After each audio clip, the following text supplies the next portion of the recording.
नमस्कार दोस्तों, स्त्री काल के यूट्यूब चैनल पर आप सबका बहुत बहुत स्वागत है। मैं मनोरमा और आज फिर हम एक समसामयिक विषय पर लाइव चर्चा के साथ हाजिर है। आज हम लोग बात कर रहे हैं वक्फ बिल पर। आज जो सुप्रीम कोर्ट में सुनवाई हुई उसकी, और उसके साथ साथ बंगाल में जो इसी बिल के विरोध में जो हिंसा हुई है उसके 5 राज्यों में, और खास तौर पर मुर्शिदाबाद फोकस में। और इसके साथ साथ ममता बनर्जी भी केंद्र की राजनीति या एक तरह से ममता बनर्जी पर भी हमलावर है। तो इन दोनों को ही मिलाकर के आज हम अपनी बातचीत करेंगे।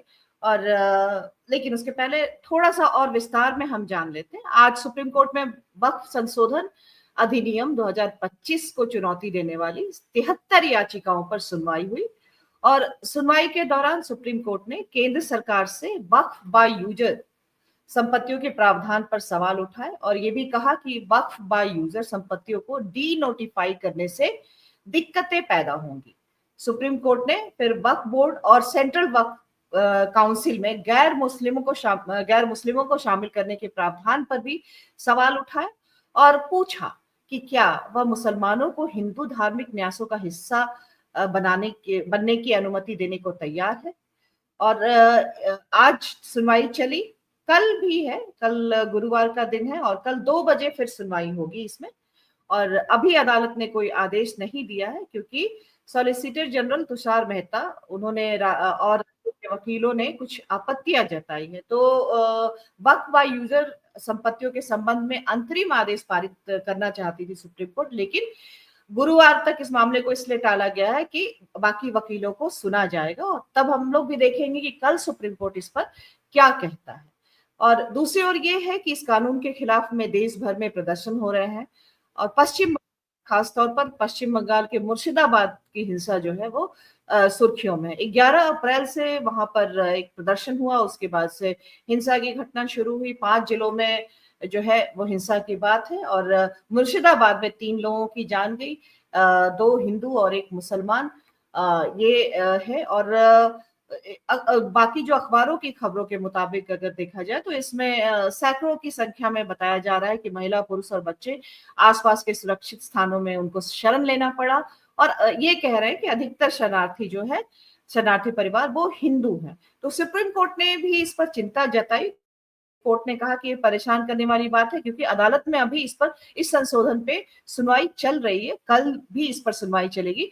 तो लोगों को इंतजार करना चाहिए, इस तरह से हिंसा जो है उससे बचना चाहिए। दूसरी तरफ हमने ये बात भी कहा कि बंगाल, खासतौर पर पश्चिम बंगाल, इसमें इन 5 जिलों में जो हिंसा हुई है उसको लेकर राजनीति तेज हो गई है। खास तौर पर भाजपा की ओर से ममता बनर्जी, उनके शासन, उनके कानून व्यवस्था, इन पर तरह तरह के सवाल किए जा रहे हैं। कलकत्ता हाईकोर्ट ने इस पर संज्ञान लिया। उसके बाद केंद्रीय रिजर्व बल को भी भेजा गया और उसको नियंत्रित करने की बात कही गई। हालांकि पिछले 14 अप्रैल तक हिंसा की खबरें थी, 14 अप्रैल के बाद से मामला जो है वो नियंत्रण में है। और इसके अलावा जो सबसे महत्वपूर्ण बात रही कि जैसे उत्तर प्रदेश के मुख्यमंत्री योगी आदित्यनाथ ने फिर टिप्पणी की ममता बनर्जी पर, उनके शासन पर, जिस पर ममता बनर्जी ने भी आज उनकी इमामों के साथ बैठक हुई थी कलकत्ता में, जिसमें कहा योगी सबसे बड़े भोगी हैं। तो ये सारी चीजें चल रही है। आज हम इस पर बात करेंगे कि बंगाल इस तरह से निशाने पर क्यों है, क्या ममता बनर्जी सचमुच फेल रही, क्या जो है तमाम जो इंटेलिजेंस संस्थान है या एजेंसियां हैं वो क्यों फेल रही। ये हिंसा, क्योंकि अभी अभी कई मामलों में रामनवमी गुजरी और भी उसके पहले भी 1-2 और आयोजन थे, उन आयोजनों पर मिला जुला कर मामला शांतिपूर्ण रहा। लेकिन ये जरूर है कि पिछले कुछ सालों में जो ध्रुवीकरण बंगाल में किया जा रहा, उस ध्रुवीकरण का नतीजा ये हो रहा है कि ऐसे सारे मामले जहां पर कोई समारोह हो या कुछ भी, वहां पर सांप्रदायिक तनाव जो है एक निश्चित जो है वो घटना की तरह पे आ रहा है। या ये अलग बात है कि इस स्तर पर घटना जो है अभी मुर्शिदाबाद में वक्फ वाले पे हुई, इससे पहले सीएनआरसी पे भी मुर्शिदाबाद सुर्खियों में था। तो हम बात करते हैं, हमारे साथ एक समृद्ध पैनल है इस पर चर्चा करने के लिए। हम वक्फ विधेयक पर जो सुप्रीम कोर्ट की सुनवाई हुई उस पर भी बात करेंगे, क्या केंद्र सरकार को सुप्रीम कोर्ट ने एक तरह से फटकार लगाई इस पर, और दूसरा, मुर्शिदाबाद में या पश्चिम बंगाल में जो राजनीति अल्पसंख्यकों, खास तौर पर मुसलमान हम कहते हैं, अल्पसंख्यक यहाँ पर ज्यादा मुसलमान ही हम स्पष्ट तौर पे बोलते हैं, उनको लेकर जो राजनीति की जा रही है भाजपा के द्वारा अपनी राजनीति को वहां पर मजबूत करने के लिए, तो इन सब पक्षों पर हम बात करेंगे। हम स्क्रीन पर सभी को लाते हैं आज के अपने मेहमानों को। हमारे साथ आज अमित सेन गुप्ता जुड़ रहे हैं, पहली बार आ रहे हैं वो, उनका बहुत बहुत स्वागत है। जाने माने पत्रकार, वेटरन है वो और लेखक भी हैं, आपका बहुत बहुत स्वागत है। हमारे साथ प्रफुल्ल कोलखियान सर जी जुड़ रहे हैं, जाने माने लेखक, राजनीतिक विश्लेषक, टिप्पणीकार। हमारे साथ संजीव चंदन स्त्रीकाल के संपादक और मनीष शर्मा जुड़ रहे हैं, राजनीतिक टिप्पणीकार, विश्लेषक और पॉलिटिकल एक्टिविस्ट। तो आप चारों का बहुत बहुत स्वागत है। सबसे पहले हम अमित सेन गुप्ता सर के पास चलते हैं और अगर वक्फ पे उनकी जो राय है जो आज सुप्रीम कोर्ट, लेकिन हम आपसे खास तौर पर पश्चिम बंगाल की स्थिति, हालात, राजनीति, इन सब को समझना चाहते हैं। आपकी बहुत गहन रिपोर्टिंग है पश्चिम बंगाल से, हालांकि आप राष्ट्रीय अंतर्राष्ट्रीय तमाम मुद्दों पर लिखते रहे, लेकिन पश्चिम बंगाल में आपकी ग्राउंड रिपोर्ट जो है बहुत ज्यादा पढ़ी जाती है और सराही जाती है, तो हम, और उससे आप वाकिफ हैं, तो हम वहां उस पर आपकी टिप्पणी चाहेंगे। थोड़ा कैमरे को अपने आगे, हाँ अच्छा वो उधर है। आप कैसे देख रहे हैं पश्चिम बंगाल में जो लगातार पोलराइजेशन बढ़ रहा है, और ममता बनर्जी क्या सब अक्षम है या वो राजनीति वहां पर भाजपा अपनी करे, जिसके कारण हम पिछले कुछ सालों में धार्मिक तनाव की घटनाओं को लगातार बढ़ता हुआ देख रहे हैं, खासकर उन जिलों में जहां मुसलमानों की संख्या ज्यादा है। जी जी, थैंक यू, बहुत बहुत शुक्रिया संजीव जी और मनोरमा जी, आपने मुझे अपने चैनल में बुलाया। और इंडिपेंडेंट चैनल्स जो हैं आजकल वही हैं जो सच को सामने ला रहे हैं, और मेन स्ट्रीम मीडिया लार्जली तो आप देख ही रहे हैं क्या उनका रूप हो चुका है। तो पश्चिम बंगाल, हाँ, पश्चिम बंगाल के साथ ये है कि एक तो मुसलमान को वहां पे कोई थ्रेट परसेप्शन नहीं है। ये किसी स्टेट में आपको, मतलब केरला, तमिलनाडु और आंध्र प्रदेश जैसे स्टेट्स को छोड़कर, या पंजाब, किसी मुसलमान को वहां पे कोई थ्रेट परसेप्शन नहीं है। इसलिए क्योंकि जो मुसलमान और हिंदू है, या जो वहाँ मल्टीप्लिसिटी और प्लुरलिज्म है, वो बहुत ही इंट्रेंच्ड है। वो उनके सोशल रिफॉर्म मूवमेंट में है, पॉलिटिक्स में, कम्युनिस्ट पार्टीज की पहले जो थी, और ममता बनर्जी की पॉलिटिक्स में। मतलब वहां जितने आप सोशल रिफॉर्मर्स, रामकृष्ण परमहंस, पहले काली, फिर अद्वैता, फिर मदर मैरी, फिर कुरान, तांत्रिक बीच में, मतलब सारे, और Ramakrishna Paramhansa is a cult figure in, मतलब पश्चिम बंगाल में ये है कि जो सोशल रिफॉर्मर्स हैं, जैसे महाराष्ट्र में है, they are very important, very very important. और जिन सोसाइटीज में सोशल रिफॉर्म्स हुए हैं हमारे देश में, वो सोसाइटीज ज्यादा अच्छी हैं। वहां पे कास्ट पॉलिटिक्स इस तरह नहीं हो पाती जैसे यूपी में होती है। यहाँ ये बिहार में भी, मतलब क्योंकि कम्युनिस्ट मूवमेंट्स इतने स्ट्रांग रहे और जेपी मूवमेंट रहा, तो बिहार में भी इस तरह की पॉलिटिक्स नहीं कर पाते हैं, जो कम्युनल पॉलिटिक्स इतनी स्ट्रांग नहीं कर पाते हैं। से यूपी, मध्य प्रदेश, गुजरात, ये 3 स्टेट्स हैं खासकर जहाँ पे ये बीजेपी की एक्चुअल पॉलिटिक्स ग्राउंड में आप देख सकते हैं। बाकी जगह पे नहीं है इस तरह की पॉलिटिक्स। तो पहली बात यह है कि थ्रेट परसेप्शन है नहीं। आप वहां पे मुसलमान औरतों को देख लीजिएगा, सफेद बाला पहनती हैं जैसे हिंदू औरतें पहनती हैं, साड़ी, ब्लाउज, सिंदूर भी लगा लेती हैं, और you can not distinguish between a Muslim and a Hindu woman. और मुसलमान को तो कोई फर्क बॉडी लैंग्वेज में नहीं है मुसलमान के। ऐसा नहीं है कि मुर्शिदाबाद जैसे मुस्लिम डोमिनेटेड एरिया है और बॉर्डर में है, बॉडी लैंग्वेज में भी मुसलमान को कोई प्रॉब्लम नहीं है। मतलब लुंगी पहन के वो यहाँ पे सिगरेट बीड़ी लगा लेगा अपनी लुंगी के अंदर ही, और माचिस, और आपके साथ पी लेगा चाय, और there is lot of bonhomie and friendship between Muslim. Plus East Bengal और वेस्ट बंगाल, ये याद रखिएगा, 1905 में ब्रिटिशर्स ने हम लोगों को पार्टीशन कराया था, लेकिन वो पार्टीशन कभी सक्सेसफुल नहीं हुआ। 47 का पार्टीशन भी सक्सेसफुल नहीं हुआ। ऋत्विक घटक की फिल्म देख लीजिए, हमें जी जी ऋत्विक घटक की फिल्मों में ट्रेन लाइन जो है डेड एंड पे रुक जाती है, लेकिन उस डेड एंड के पीछे क्या है? ईस्ट बंगाल है, और जो कि तो पाकिस्तान नहीं था, जो पाकिस्तान था, ईस्ट पाकिस्तान।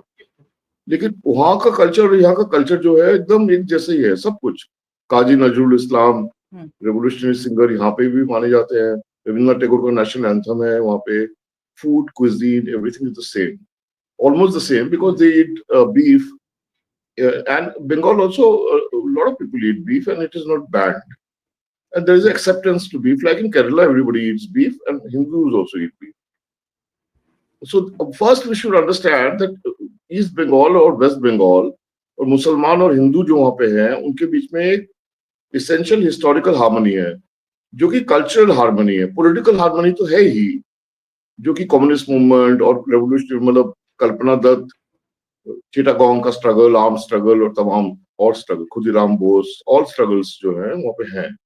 और इस्लाम भी, सूफी इस्लाम बंगाल में रहा है। हाँ, सूफी भी है, लेकिन जिस तरह पंजाब में सूफी था उस तरह बंगाल में नहीं है। बंगाल में एसेंशियली कल्चर, लैंग्वेज, क्विजीन, जो डे टू डे लाइफ है ना, उसमें बहुत ज्यादा यूनिटी है डे टू डे लाइफ में, जो कि आप हटा नहीं सकते, जो कि इंडियन कॉन्स्टिट्यूशन में भी आप लिख दो तो नहीं हटा सकते। मतलब day to day life integrated है। वहां कोई बिलीव ही नहीं करता, फील ही नहीं करता हिंदू मुसलमान का डिसयूनिटी। तो वहां पे कभी इन्फ्लिल्ट्रेटर्स, बांग्लादेशी इन्फ्लिल्ट्रेटर और ये जो लॉजिक जो है, जो बीजेपी ने हमेशा कोशिश की, सक्सेसफुल नहीं हुई। मैं 3 महीना था वहाँ इलेक्शंस कवर करने, और मैं ग्राउंड में कवर कर रहा था, और मुझे तो थ्रू आउट ही लग रहा था कि बंगाल के लोग जो है दो चीजें हैं। एक तो ये है कि मुसलमानों और हिंदू के बीच में यूनिटी है, और वुमेन, औरतों की वहां पे बहुत इज्जत है। चाहे वो आप बस में चले जाइए, जैसे कोई औरत बस से उतर रही है तो बोलेंगे बोधी नाम छे, माशिमा नाम छे, यानी मौसी उतर रही है या भाभी उतर रही है। तो बस वाला जो है बस को धीरे से रोकता है, वो उतर जाते हैं। तो जब बस चलती है रात को 12 बजे, औरत वहां पे कहीं भी फुचका खा सकती है, गोलगप्पा खा सकती है, खाती है, बॉम्बे की तरह एक तरह से। तो बंगाल में ये बहुत जरूरी है, जो सब ऑल्टर्न, जो हम लोग को डे टू डे लाइफ का जो कल्चर है, जो पॉलिटिक्स से जुदा है, उसमें ममता या सीपीएम इनका कोई रोल नहीं है। वो इंसानों के बीच में है, और कॉमन लाइफ जो है सिविल सोसाइटी में वो इनग्रेन्ड है। पहली बात तो ये है। दूसरी बात है मुर्शिदाबाद, दूसरी बात है वक्फ बिल। बंगाल में क्यों हुआ और जगह क्यों नहीं हुआ? मैं तो दो चीजें मानता हूँ। सब राइट्स जो है इंजीनियर्ड होते हैं। अगर डिस्ट्रिक्ट मजिस्ट्रेट चाहे तो कोई राइट रोक सकता है। इसमें आप ममता बनर्जी को आप ब्लेम कर सकते हैं कि ममता बनर्जी की गवर्नमेंट उसमें कमजोर रही। तो लेकिन ममता बनर्जी का तो पूरा माउस बेस ही मुस्लिम है, मतलब पूरा मुस्लिम उसका माउस बेस है। मतलब वो every Muslim votes for Mamata Banerjee, even when they put a strong Muslim candidate. और हाफिज सईद हार गए इसलिए क्योंकि वो सूफी एरिया से लड़े थे और हार गए। मैं फुरफुरा शरीफ भी गया था, वहां भी मैंने ये देखा कि सामने सब लोग बोल रहे हैं कि हाफिज सईद, लेकिन सब दीदी को ही कहेंगे दीदी, बिकॉज दीदी secular, she is secular and she is a street fighter. और उन्होंने हमेशा मुसलमानों के साथ दिया है एंड सेकुलर रूप में साथ दिया है। मतलब सीपीएम की तरह नहीं थे वो, नहीं है Mamata. And I think she is the only force which can counter the BJP and has effectively countered the BJP in Bengal. So Waqf board के उसमें जो बंगाल में वायलेंस हुआ, खासकर मुर्शिदाबाद जो कि बॉर्डर एरिया है, उसमें दो चीजें बहुत इंपॉर्टेंट है। वन इज मिथ्स, बहुत सारे हैं इसमें। मिथ्स ये हैं कि ग्रेवयार्ड ले लेंगे, दरगाह ले लेंगे, मॉस्क ले लेंगे। हाँ, उसके बाद एक मिथ ये है कि आपके जो मुस्लिम वक्फ बोर्ड का काउंसिल है उसमें कोई मुसलमान नहीं होगा। तीसरा ये है कि पावर्स जो है सब गवर्नमेंट के पास चले गए। नहीं, ऐसा डिस्ट्रिक्ट कलेक्टर के पास सारे पावर्स चले गए हैं, which is as good as going to the government, central government. And दरगाह वगैरह उसमें कोई इंटरवेंशन नहीं हो सकता। और काउंसिल में भी मुस्लिम मेंबर्स हैं, नॉन मुस्लिम मेंबर्स भी हैं, जो कि इंट्रोड्यूस किए जाएंगे और पहले भी थे मोस्ट प्रॉब्ली। तो हम लोग के लिए बिल्कुल नया है ना ये सब। वक्त वगैरह के बारे में हम लोग की कोई सोच नहीं थी, अंडरस्टैंडिंग ही नहीं थी, लेकिन ये मुसलमानों के लिए बहुत इंपॉर्टेंट है। Most of the Waqf board property, Manorama ji, is inherited from British time, और उसमें कोई रेवेन्यू रिकॉर्ड्स नहीं है, उसमें कोई वो नहीं है कि जिसके बारे में एविडेंस नहीं है, बात किया, जिसके बारे में सुप्रीम कोर्ट ने आज कहा। जी, सुप्रीम कोर्ट भी क्या करे, उसमें कोई उस रेवेन्यू रिकॉर्ड्स, इंडिया में 90% जो रेवेन्यू रिकॉर्ड्स जो है, जैसे नॉर्थ ईस्ट की लैंड रिलेशंस है, उसमें रेवेन्यू रिकॉर्ड्स नहीं मिलेंगे आपको ट्राइबल सोसाइटीज में। सेंट्रल प्रोविंसेस में, आदिवासी एरिया में कोई रेवेन्यू रिकॉर्ड नहीं होते। वो तो वहां पे रहते हैं, 300,000 साल से गोंड रहते हैं, वो उनके पास क्या रेवेन्यू रिकॉर्ड होंगे। हाँ, बिरसा मुंडा के पूरा झारखंड में क्या रेवेन्यू रिकॉर्ड्स होंगे, जो आदिवासी वहां पे संथाल जो है 300,000 साल पुराने हैं, उनके पास क्या रेवेन्यू रिकॉर्ड्स होंगे। हाँ, वो तो जमीन की लड़ाई लड़ते रहे, बिरसा मुंडा, 1850 का संथाल रेबेलियन, 1890 का बिरसा मुंडा का रेबेलियन। तो ये आपको ये माइनॉरिटीज का जो ये कंडीशन है ना, जिसमें ये लोग टारगेट कर रहे हैं, उसमें दो बात। हाँ जी जी, सॉरी आपको मैं 2 मिनट और लूंगा, मैं हूँ।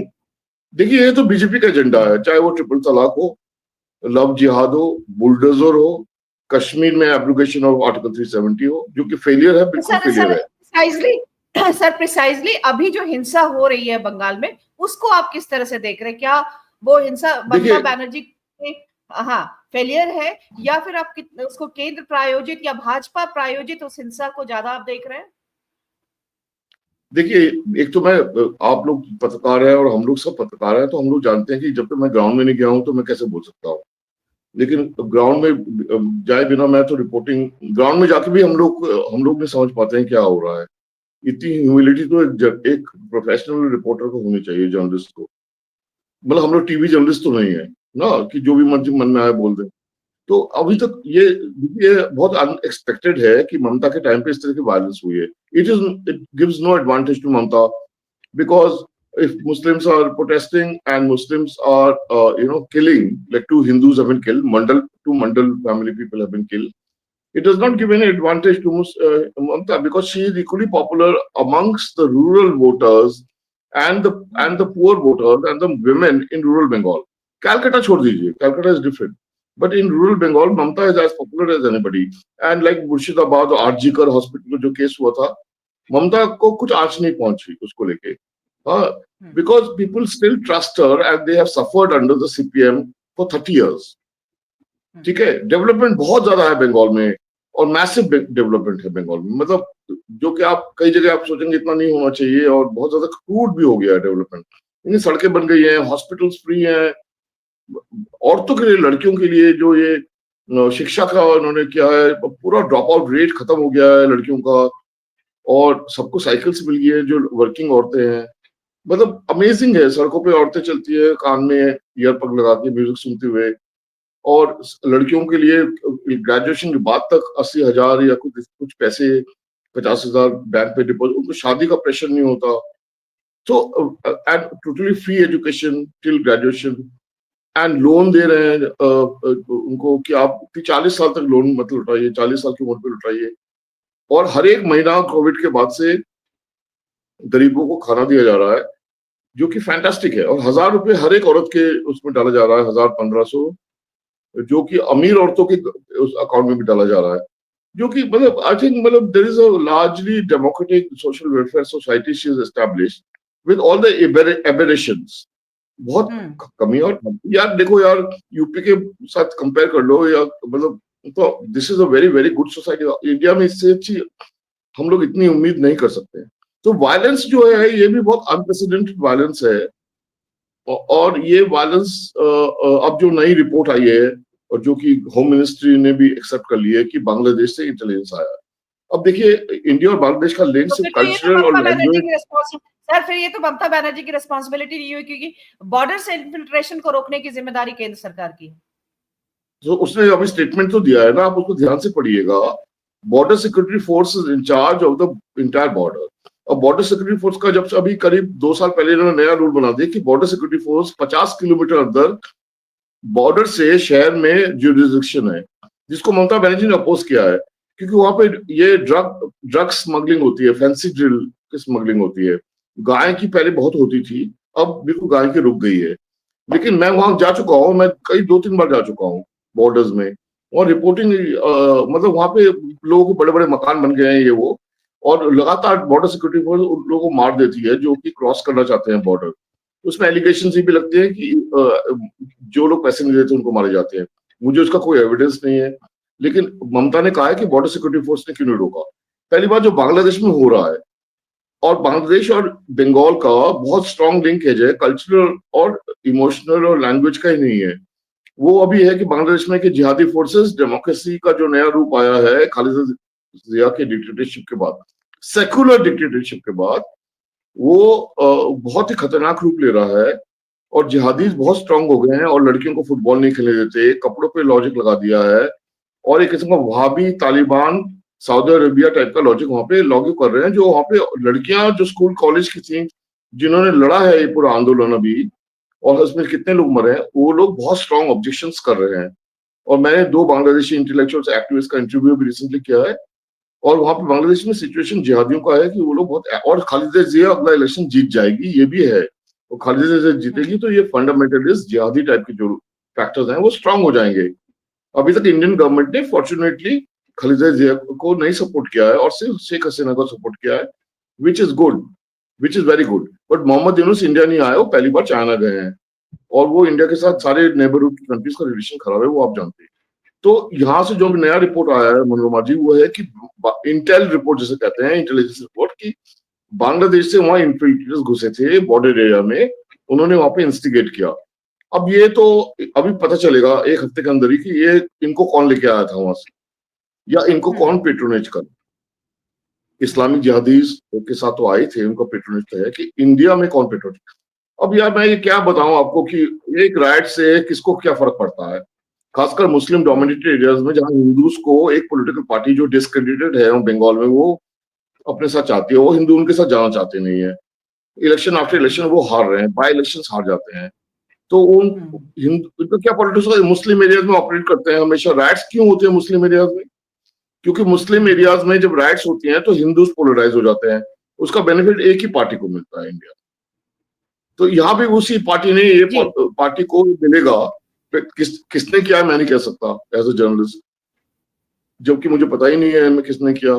लेकिन ये एक छुपी तो बात रह नहीं सकती, अभी जल्दी से जल्दी ये बाहर आ जाएगी, और ममता बनर्जी और इंटेलिजेंस का रिपोर्ट ही बाहर आ जाएगा। अब ये बात तो आएगी कि बांग्लादेशी जिहादीज ने किया है।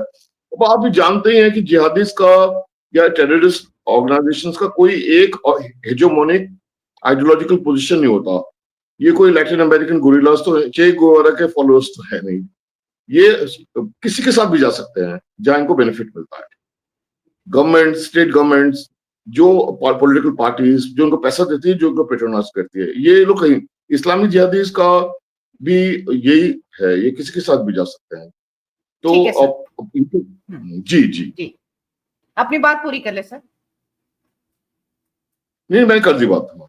ठीक है, लौट कर फिर आते तो और बात करेंगे। प्रफुल्ल कोलखियान सर के पास चलते।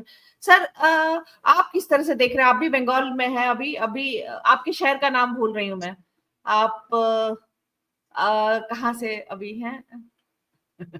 एक बार फिर से अपने शहर का नाम ले। मैं कोन नगर में। हाँ, कोन नगर। हाँ तो हाँ, तो सर जो है वो पश्चिम बंगाल में ही है। आप अभी किस तरह से इस पूरी हिंसा को देख रहे हैं? जो मेरे ख्याल से अभी भाजपा के जो है असेंबली में 65 के करीब में उनके विधायक हैं अभी, है ना, और 12 लोकसभा सांसद हैं। तो जो प्रत्यक्ष रूप से फायदा इस हिंसा का, जैसे कि अमित सेन गुप्ता सर ने कहा कि ममता बनर्जी के लिए इस हिंसा को नहीं होने देना और काबू में नहीं करना उनके लिए खतरनाक है, उनके अपने राजनीति के लिए। तो क्यों वो ऐसा करने देंगे? क्यों, मतलब तब जबकि उसकी तैयारी भी बोल रहे हैं कि कई हफ्तों से हो रही थी। जिस दिन ये घटना मुर्शिदाबाद में भड़की है, जो रैली हुई, उसके बाद से बोला गया कि पथराव हुआ और उसमें 2 लोगों को मार दिया गया। वो वोकल थे बहुत और उनको मार दिया गया। फिर उसके बाद सिक्योरिटी से एक एजाज अहमद की भी मौत हुई, या कुछ एजाज करके नाम था, उनकी मौत हुई। तो लेकिन उनकी सिक्योरिटी फोर्सेस के उससे हुई, और ये था। तो ये सब चीज को, ये पूरा जो सब आ रहा है सामने, क्या लग रहा है कि ममता बनर्जी जो है वो बंगाल के एकदम हालात अराजक है, यूपी के हालात बहुत सही है, योगी ने तो इतना कंट्रोल कर लिया है कि मतलब ममता बनर्जी को सीधे उस तरह की नसीहत दे रहे हैं, जैसा उन्होंने अभी महाराष्ट्र को भी कहा था कि यूपी भेज दो, हम ठीक कर देंगे। कुछ उसी तर्ज पे उन्होंने कहा है ममता बनर्जी को भी कि लातों के भूत बात से नहीं मानते। ये उन्होंने मुसलमानों के लिए कहा है, मुसलमान जो दंगा वाले की है। तो आप इसको किस तरह से देख रहे हैं? सच में क्या माहौल इतना ज्यादा पोलराइज्ड हो चुका है, जहाँ पे जिन जिलों में मुसलमान ज्यादा है, या बंगाल के पूरे जो है मतलब सोसाइटी में उनका एसिमिलेशन इतना पोलराइज्ड अब हो चुका है हिंदू मुसलमान का? जी नमस्कार, और सभी साथियों को नमस्कार, और शायद पैनलिस्ट को नमस्कार। अमित सेन गुप्ता सर ने तो बंगाल प्रोफाइल आपके सामने रखी दिया और सारी स्थितियां बता दी। अब जहाँ तक इस खास संदर्भ की बात है, जो अभी मुर्शिदाबाद के संदर्भ में बात उठ रही है, देखिए मुर्शिदाबाद मुगल काल में राजधानी हुआ करता था। बिल्कुल। और कितना उसका इतिहास है सर, कि कैसे उसको भारत में रखा गया, इसका कितना रोचक इतिहास है। हाँ, तो और आप वहाँ की साड़ियाँ कितनी अच्छी होती है, मेरे पास है मुर्शिदाबाद की साड़ियाँ। जी। तो अब वहां पर लगभग 75% आबादी इस्लाम को मानने वालों का है और 24% लगभग हिंदू हैं, बाकी 1% में सभी लोग हैं। मैं जहाँ डेमोग्राफिक कंपोजिशन वहां का बता दे रहा हूँ। मुर्शिदाबाद के सांसद लगातार अधीर रंजन चौधरी रहते आए हैं, इस बार वो हार गए। ये ठीक अमित सर ने कहा कि वहां पर मुसलमानों को थ्रेट नहीं है, थ्रेट परसेप्शन नहीं है। लेकिन यहाँ सवाल तो उल्टा है, क्या हिंदुओं को वहां थ्रेट परसेप्शन है? जो भारतीय जनता पार्टी जो कि प्रोजेक्ट किया जा रहा है, जी, जो कि प्रोजेक्ट किया जा रहा है, या भारतीय जनता पार्टी बता रही है कि वहां पर हिंदुओं का, वहीं नहीं बल्कि पूरे पश्चिम बंगाल में हिंदुओं को थ्रेट परसेप्शन है, और ये पूरी तरह से गलत बात है। यहाँ हिंदुओं को कोई थ्रेट परसेप्शन नहीं है। जैसा वो बताते हैं, यहाँ हर पूजा होती है, लोग अपने घर में करते हैं, वो कहते हैं पूजा नहीं करने देते हैं, मतलब एकदम उल्टी तस्वीर देती है। देखिए, किसी भी घटना को समझने में सबसे पहले तो यही पता करना जरूरी होता है कि इसका लाभ किसको मिलने जा रहा है, कौन इसका बेनिफिशियरी है, लाभार्थी कौन है इसका। ये तो कई दिन से लगातार कोशिश कर रहे हैं कि बंगाल को बदनाम किया जाए, बंगाल को परेशान किया जाए। ठीक है, अगर वक्फ बिल के विरोध में इन लोगों ने आंदोलन किया या प्रदर्शन किया, उस विरोध प्रदर्शन में हिंसा भड़की और हिंसा बेकाबू हो गई, लेकिन इसमें हिंदू राष्ट्र कहां से आ गया? हाँ, हम मानता हूं कि धीरेन्द्र शास्त्री भारतीय जनता पार्टी नहीं है, उसके प्रवक्ता नहीं है, आरएसएस के प्रवक्ता नहीं है, लेकिन वो कह रहे हैं कि ऐसे नहीं बन पाएगा हिंदू राष्ट्र। एक धीरेन्द्र शास्त्री क्या करेगा, बाकी लोगों को घर से निकलना होगा। अरे, इसका किसी ने खंडन तो नहीं किया कि वहां जो कुछ भी हो रहा है वहां हिंदू राष्ट्र बनाने की लड़ाई नहीं लड़ी जा रही। अभी योगी आदित्यनाथ बोलते हैं, लातों के भूत बातों से नहीं मानते हैं। ये लातों के भूत कहां से आ गए भाई? ये सब भड़काने वाली ही बात है ना।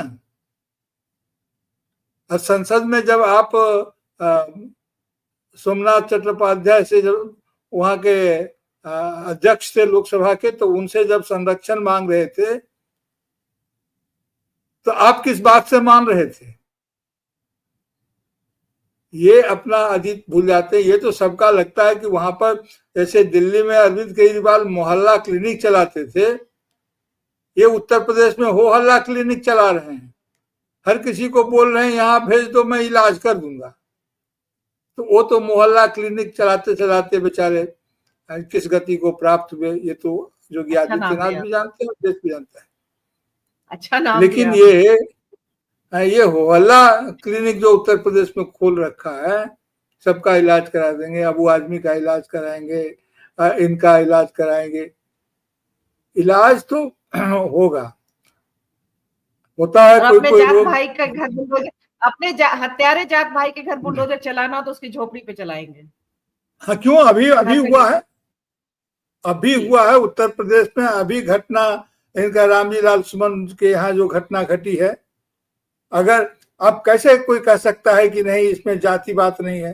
अगर करनी सेना का गठन जाति के आधार पर हुआ है तो उनका आक्रमण भी इसलिए हुआ है कि वो अपनी जाति का नहीं है या दलित जबकि जाति सर का यहाँ है। पर प्रसंगवश जिक्र कर दूं कि जो रीडर्स है वो भी पढ़ सकते हैं। टाइम्स ऑफ इंडिया में पिछले कुछ दिनों पहले एक आर्टिकल आया था, बुलडोजर वाले जो ड्राइवर हैं जो बुलडोज करते हैं घरों को, उन सब का मतलब कि एकदम टेरोमेटिक एक्सपीरियंस उसमें छपा है कि कैसे उनको रात को नींद नहीं आती, लोगों की चीखें सुनाई देती, औरतों की, बच्चों के, और मतलब उनके लिए बहुत बुरा ये है। अपने नौकरी, अपने रोजी रोटी के लिए वो काम करते हैं, लेकिन ये काम उनके लिए बहुत ही तोड़ने वाला है।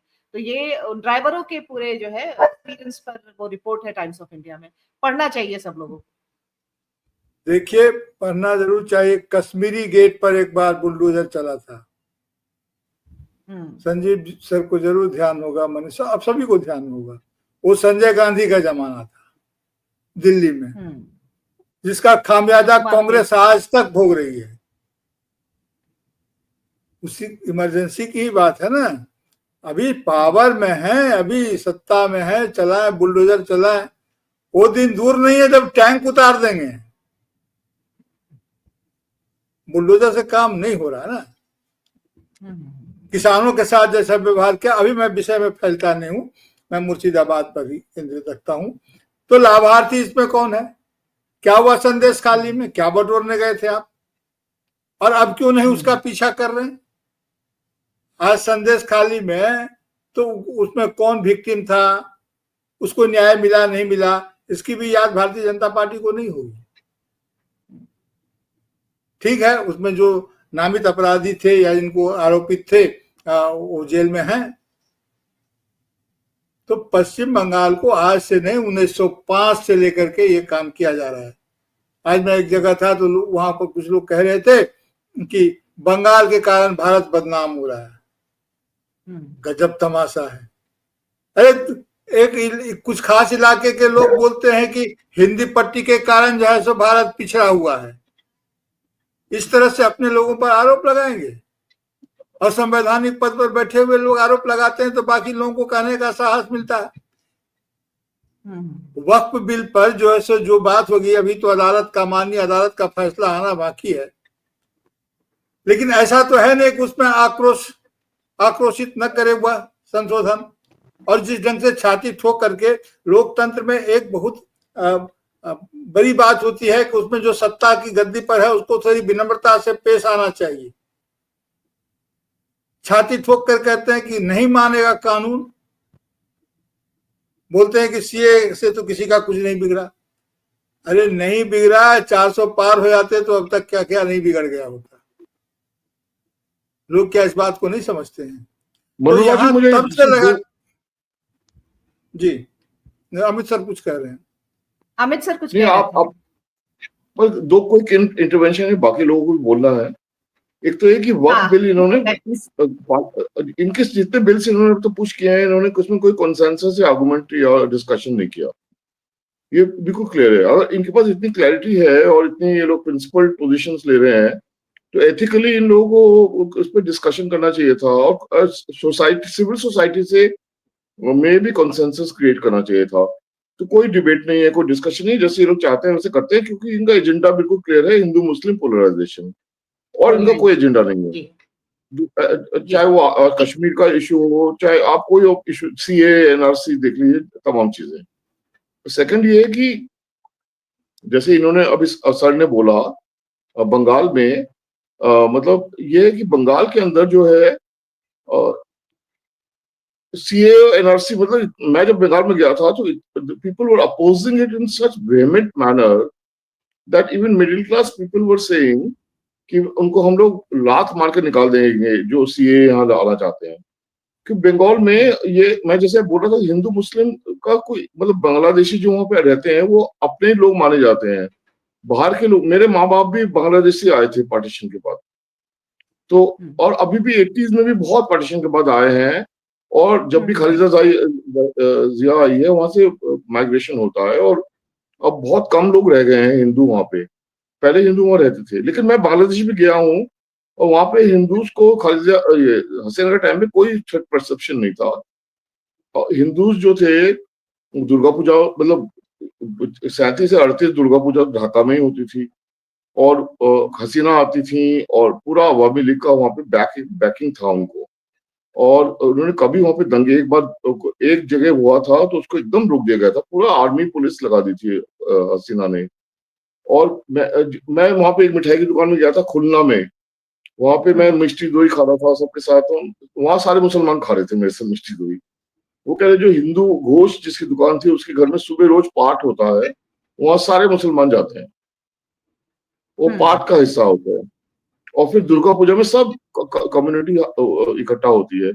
मतलब ये मतलब मुसलमान वहां पे खाना परोसते हैं और दुर्गा पूजा में जाते हैं और हिंदू ईद में जाते हैं। मतलब Bangladesh, I am telling you because it is a cultural and linguistic relationship, it is not a political relationship. Yes, you are talking about the social and Bangladesh में situation of सऊदी अरेबिया ने इतना पैसा लगाया लेकिन वहां भी नहीं हो पाए कर पाए बांग्लादेश को। मतलब अभी ये जिहादी राइज कर रहे हैं, लेकिन अभी भी शेख मुजीबुर रहमान के बाद जो कि सेक्युलर थे, बहुत उनको बहुत माना जाता है वहां, लेकिन वहां भी नहीं कर पाए, इस्लामिक स्टेट नहीं बना पाए बांग्लादेश को। मतलब इस्लामिक स्टेट होने के बावजूद भी नहीं बना पाए क्योंकि वहां पे बांग्लादेश का लिबरेशन ही लैंग्वेज के आधार पे हुआ था और कल्चर के आधार पे। बल्कि 71 सेक्युलर का बना जो वॉर हुआ के टाइम में, बल्कि सेक्युलर बना अब अलग, अब पता नहीं किस तरह से अब हालात जो है वो हो रहे हैं, अनफोल्ड हो रहे हैं। लेकिन बांग्लादेश का जो राष्ट्रीय संगीत है वो रविन्द्रनाथ टैगोर का लिखा हुआ है। बिल्कुल उस राष्ट्रीय संगीत को ही कोई पढ़े तो पता चलेगा ना कि उसमें किसका पूरी कर लें। बिल्कुल सर, हाँ ताकि हम एक मैं संजीव जी से भी हाँ ठीक है। मैं सिर्फ ये कह रहा था अमित दा से कि देखिए आप जो बात कर रहे हैं वो सोशल कस्टमरीज एंड प्रैक्टिसेस का, लेकिन ये this problem has been created all through by politics. So we have to understand the political sentiment of different parties, उसको समझे बिना so that is the problem we cannot afford at this moment when West Bengal is blowing, we cannot afford to beating the bush. We have to really I agree. So that is otherwise what you have submitted, your submission was very correct about Bengal. Okay, thank you. जी, अफसोस की बात है कि बांग्लादेश में जब घटनाएं उस तरह से हो रही थी तो बहुत लिबरल और बहुत सारे प्रोग्रेसिव लोगों ने भी उसको क्रांति समझा। हमने डे वन से इसके उसमें जो है, यहाँ भी हमारा स्टैंड संजीव जी याद रखिएगा, हम लोगों ने सीधे खारिज किया था और हमने ऐसे ही अराजक स्थिति की के बारे में हमने आकलन किया था, जो कि आज हकीकत है बांग्लादेश की। हम मनीष जी के पास आते। मनीष जी, आपकी पोस्ट आज मैंने देखी फेसबुक पे, आपने वो सब जो है सरकार से जो सुप्रीम कोर्ट ने सवाल किया उस पर आपने वो दिया है तीनों, जो हमने अपने इंट्रो में भी बोला कि जो है डीएम जांच कर, विवादित वक्त संपत्तियों का डीएम जांच कर सकता है पर फैसला नहीं। और 14वीं 15वीं सदी में मस्जिदों का कोई कागज कहाँ से लाए, और फिर हिंदुओं के धार्मिक ट्रस्ट में कोई और धर्म का व्यक्ति भी रह सकता है क्या।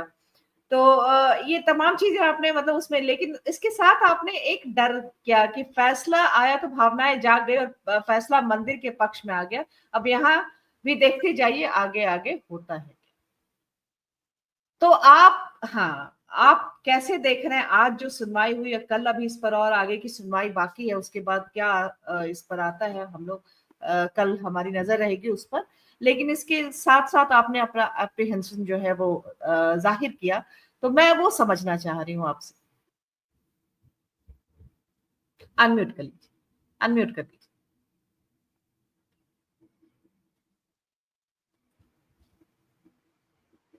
मैं बस सिर्फ बाबरी मस्जिद के दौर में जो फैसला आने से पहले का जो पूरा आप वो पूरा विस्तार देखेंगी, उसमें उस समय कोर्ट जो बहुत लंबा चौड़ा उसमें वक्तव्य है फैसला आने से पहले, उसमें बार बार बोला जा रहा है कि हाँ वहाँ पे मूर्ति रखी गई, हाँ वहाँ कोई मंदिर का सबूत नहीं मिला, ये कि वहाँ मंदिर का बाद में ताला खोला गया, ये माना कि वहाँ मस्जिद गिराई गई, मंदिर का कोई सबूत नहीं मिला।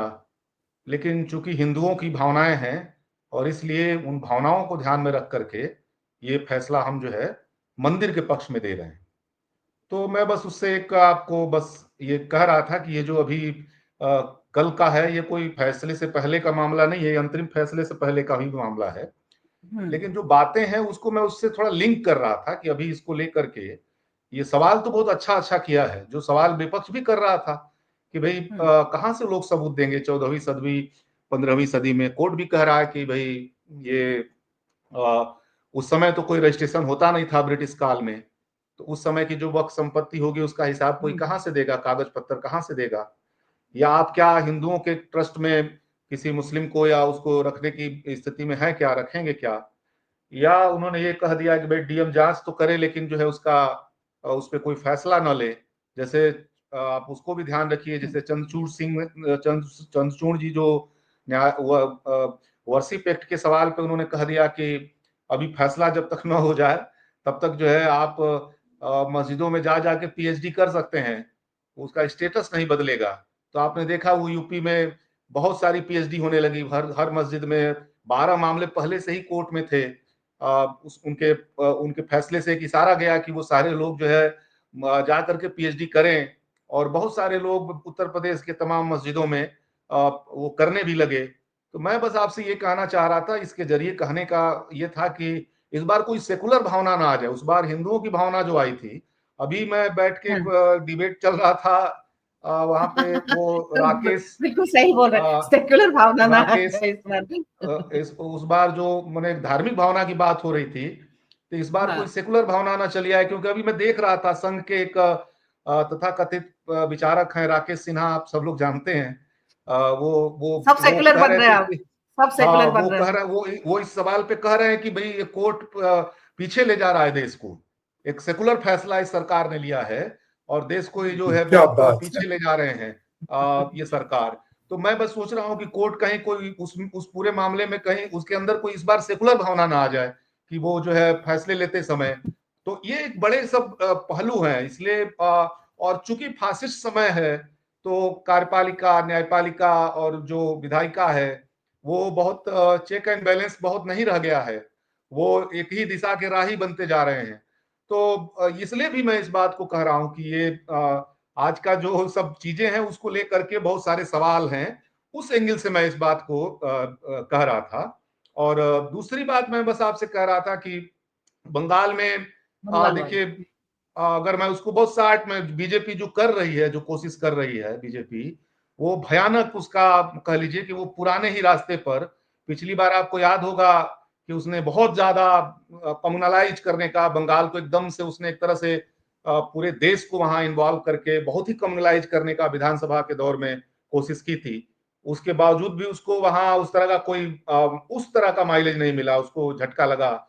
तो वो झटका उसको बंगाल में पहले लगा, ये बाद में 2024 वाला आया है जिसमें कि लग रहा था कि अयोध्या को उद्घाटन करके, अयोध्या को सामने रख करके और पूरे देश में लोकसभा को हम जो है वो कर लेंगे। तो वहां भी उसको बहुत जबरदस्त झटका लगा।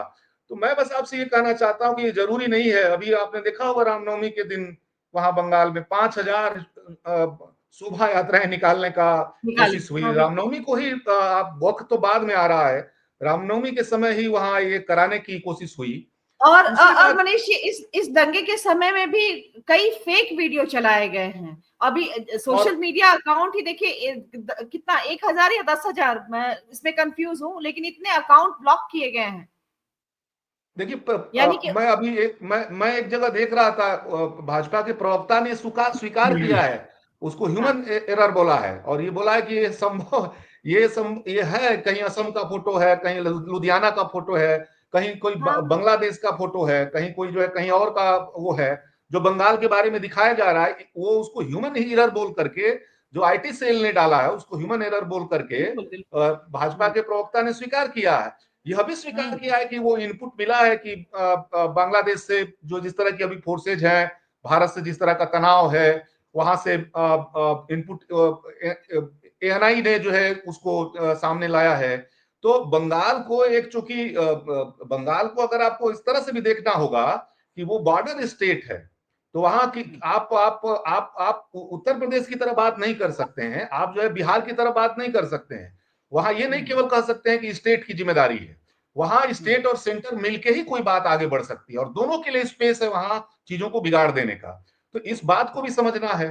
तीसरी बात मैं ये कहना चाहता हूं कि ममता जी को लेकर ये कहना चाहता हूं कि ममता जी का जो एक वैचारिक जो मैं जिस बात पे मैं बोलना चाहता हूं कि वो एक तात्कालिक राजनीति की जो है आप उनको उनके बारे में ये है कि वो जितने इस दौर के बड़े सवाल हैं उस पे वो आम तौर पे स्टैंड लेने से बचती रही हैं। उनका सेक्युलरिज्म भी बहुत कमजोर किस्म का है और अब जब वो अडानी की बात आती है तो वो कहाँ खड़ी हो जाती हैं।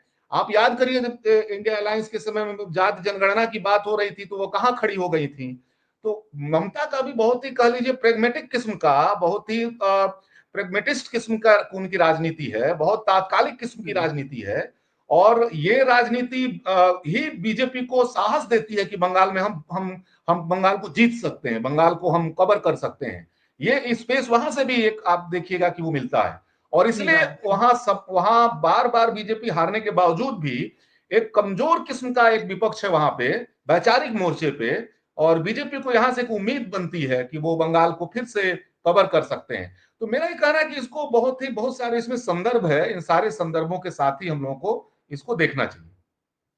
जी ठीक है, संजीव जी के पास आते हैं। संजीव जी, आपकी टिप्पणी दोनों ही, मतलब एक तो जो सुनवाई हुई और उस पे अभी आपको जो स्टैंड लग रहा है, हालांकि देखिए मनीष जी ने कहा कि इस बार कहीं ऐसा ना हो कि सेक्युलर आत्मा जाग जाए जजों की, जैसे उस समय धार्मिक जागी थी अयोध्या वाले मसले पर।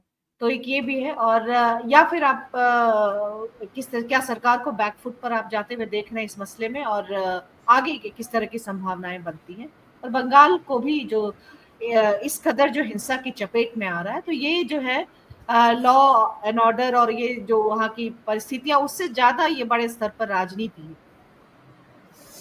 जी मनोरमा, एक तो लालू देसाई पूछ रहे हैं कि आज आपने इरफान साहब को भी बुलाना चाहिए था। तो आज हम लोगों ने 2 मुस्लिम चाहा था कि पैनलिस्ट हमारे जो हैं लेकिन दोनों ही आज व्यस्त हो गए। और जो मोदी जी कहते हैं कि पंचर बनाने, तो पंचर बनाने में व्यस्त नहीं हुए, सब कोई शादी में व्यस्त है, कोई देश के परिवर्तन के मीटिंगों में व्यस्त है। तो मुसलमान बहुत कुछ काम करते भी रहते हैं। तो आज वो दोनों, इरफान भाई भी नहीं आ पाए और साकेत साहब भी नहीं आ पाए। एक आपको बधाई बनती है कि देखिए सुबह आपने 11 बजे विश्लेषण किया, उसमें ममता बनर्जी का भी विश्लेषण था उस पर, इसलिए मैं उसका खास करके जिक्र कर रहा हूँ कि हम लोगों ने विश्लेषण किया कि ये जो स्टालिन है, उन्होंने जो इस बार मास्टर स्ट्रोक चला है, उसके कारण एआईडीएमके को मुश्किल होगी, जयललिता को मुश्किल होगी।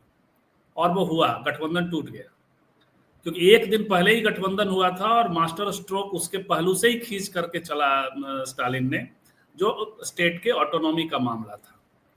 ये चीज क्या बंगाल में लैग कर रहा है, इस पर हम लोग, अब मैं आता हूं सेकंड पार्ट में। पहले तो जो आज जो जजमेंट है, मूलतः 3 चीजें तो स्पष्ट है। ये एक ऐसी सरकार है जो उद्धार करना चाहती है मुसलमानों का, और मुसलमानों की राय नहीं लेती है। यहां तक कि ट्रिपल तलाक मामले में मुस्लिम महिलाओं की मांग थी बड़े लंबे दौर से, लेकिन कायदे से मुस्लिम महिलाओं से कंसल्टेशन नहीं हुआ। एक खुराफात उसमें घुसा दिया गया, उसको क्रिमिनलाइज कर दिया गया। आज आप पसमानदा का पंचर बनाने वाले का कथित रूप से आप ये करना चाहते हैं, लेकिन कोई कंसल्टेशन नहीं। जब आप कंसल्टेशन नहीं करते हैं तो ऐसी स्थितियां पैदा होती हैं, जो आज वहां लोग सड़क पे आएंगे, क्या करेंगे, या कोर्ट जाएंगे, 2 ही रास्ते। कोर्ट ने मेजर 2-3 बातें और न्यूआंसेज हम लोग नहीं समझते हैं, और खास करके जो रेवेन्यू का मामला है उसका बहुत सारा संकट होता है, इसलिए रेवेन्यू के मुकदमे बहुत लंबे लंबे दौर तक चलते हैं। लेकिन इस फैसले, ये जो आने वाला फैसला है, या जो कल इंटरिम आदेश आने वाला है, वो बड़ा सुकूनदायी है। ये अयोध्या जैसा नहीं है। ये एक जो शुरू में जब कानून पास हुआ तो मुस्तफा साहब का मैं सुन रहा था, और वो सच भी था कि बहुत लंबा दौर लग सकता है, संविधान पीठ बनेगा आदि इत्यादि, और एक, लेकिन सबसे अच्छी बात है कि इंटरिम आदेश आ रहा है और आ ही जाएगा। उसको किसी तरह टाला गया है। कल सरकार की कोशिश रहेगी कि किसी टेक्निकलिटी पे फंसा करके आदेश ना आने दिया जाए और कहा जाए कि आदेश देने से इनकार कर दिया। कौन से 3 मेजर आदेश हैं, और आपने भी कहा, और इसके अलावा भी एक तो मेजर आदेश वही है कि मुसलमान बाहर से क्यों, और सवाल भी किया कि आपके तिरुपति में हो सकते हैं क्या, ये बेंच ने पूछा। तो ये सवाल सबसे मेजर सवाल था। दूसरा बड़ी अच्छी बात हो रही है वो ये है कि आप डिस्प्यूट तो सुन लो, कलेक्टर को आपने, चूंकि अब पार्लियामेंट ने पास किया है कानून, तो आउटराइटली तो उसको खारिज नहीं किया जा सकता, उस पर तो बहस होगी। लेकिन फिलहाल आप डिस्प्यूट सुन लो, आपका जजमेंट नहीं पारित कर सकते। एक दूसरा स्टे आने वाला है। और तीसरा जो सबसे बड़ा, जो सबसे महत्वपूर्ण है कि 200 साल से 300 साल से कागज कहां से दिखाएंगे? आपको कागज देखने का बड़ा शौक है, आपने सीए में भी यही किया था। तो ये बड़ा अच्छा मुझे लग रहा है कि सुप्रीम कोर्ट जो एक जजमेंट आ जाएगा, जो हम लोगों ने रखा है कि क्या आ जाएगा, तो निश्चित तौर पर, हालांकि कुछ अखबार में देख रहा था कि रात शाम तक जो कुछ अखबारों के हेडलाइन चल रहे हैं वो ये चल रहे हैं कि इंटरिम आदेश देने से किया इनकार नहीं किया है। इंटरिम आदेश देने ही जा रही थी कि उसको एक दिन के लिए एडजर्नमेंट किसी तरह लिया गया है। बात होगी कल टेक्निकल ग्राउंड पे, कोशिश की जाएगी कि सुप्रीम कोर्ट ने साफ साफ कहा कि तुषार मेहता ने जब ये बात रखी तो कहा कि हमें कुछ वकीलों को सुनना है। बिल्कुल, नहीं, खुद तुषार मेहता को भी सुनना, मतलब तुषार मेहता उनको भी सुनना और बाकी राज्यों के, क्योंकि 73 रिट दायर हुई हैं। बिल्कुल, तो इंटरिम तो नहीं आने वाला है, और निश्चित तौर पे ये भारत के कानून व्यवस्था के लिए बेहद, लेकिन सारी चीजें कानून से नहीं लड़ी जा सकती। ये सबसे मतलब इसको मान लेना चाहिए, बहुत सारी चीजें पॉलिटिकली लड़ी जाती हैं, तो ये देखना है कि आगे क्या होता है। दूसरी बात, जो बंगाल वाला है उसके टेक्निकलिटी में नहीं जाया जाएगा, या मतलब सॉरी, उसकी सूचनाएं चूंकि हमारे पास नहीं है, अमित सर ने जो शुरू में भी कहा कि कोई ग्राउंड पे तो गया नहीं, और हम लोग कौन होते हैं दोषी ठहराने वाले। लेकिन एक बात बताइए, जो उसका नैरेटिव है पॉलिटिकल, इस पर हम लोगों ने पहले भी बात किया था। रेप केस में यही इसी चैनल पे हम लोगों ने, शायद प्रफुल्ल जी थे या नहीं, लेकिन और लोग थे, हम लोग शायद मनीष थे, हम लोग ये बात कर रहे थे कि इससे ज्यादा बंगाल सरकार क्या करेगी जो बंगाल सरकार कर रही थी। क्यों सीबीआई अचानक से हाईकोर्ट वहां हाइपर एक्टिव होती है? और अभी जो बनारस में हो रहा है, यूपी सरकार क्या करे? अभी जो कासगंज में हुआ उसमें यूपी सरकार क्या करे? अभी दो मामले, ममता बनर्जी की सरकार ने जो मेजर स्टेप्स थे वो ले लिए थे, और अंत में सीबीआई का वही हुआ।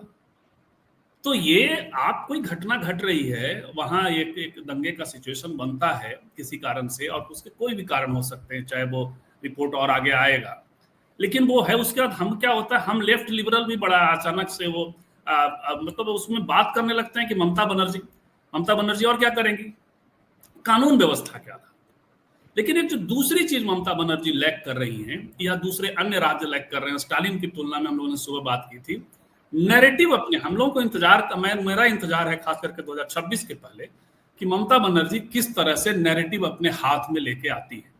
अभी बीजेपी वहां फ्रंट फुट पे खेलने की कोशिश कर रही है, बार बार कोई ना कोई कॉमनल मुद्दा लेकर के आ रही है, किसी तरह का एक उनको घेरने की कोशिश कर रही है। हमें यह देखना है कि इधर जो एजेंडा जिस तरह से सेट तमिलनाडु में हो रहा है, वैसा कोई ममता बनर्जी करके ये जो एक फैलने की कोशिश है बीजेपी की, उसको चेक कर पाती है कि नहीं। मनोरमा जी, तो इसलिए हम इसी सवाल को आबिद सर के पास ले आते हैं। इस राउंड में हम बहुत छोटी छोटी टिप्पणी लेंगे सर, क्योंकि ऑलरेडी जो है 53 मिनट्स हो चुके हैं। हम 1 से सवा घंटे में कार्यक्रम को समेटने की कोशिश करते हैं, तो बहुत छोटी टिप्पणी चाहिए, संक्षिप्त कमेंट्स जो है। तो सुबह हमने ये बात की थी, ममता बनर्जी जो है वो स्टालिन जैसी नेता, मतलब कि स्टालिन की पॉलिटिक्स और ममता बनर्जी की पॉलिटिक्स, इसमें एक बेसिक बुनियादी फर्क है, फंडामेंटल डिफरेंस है।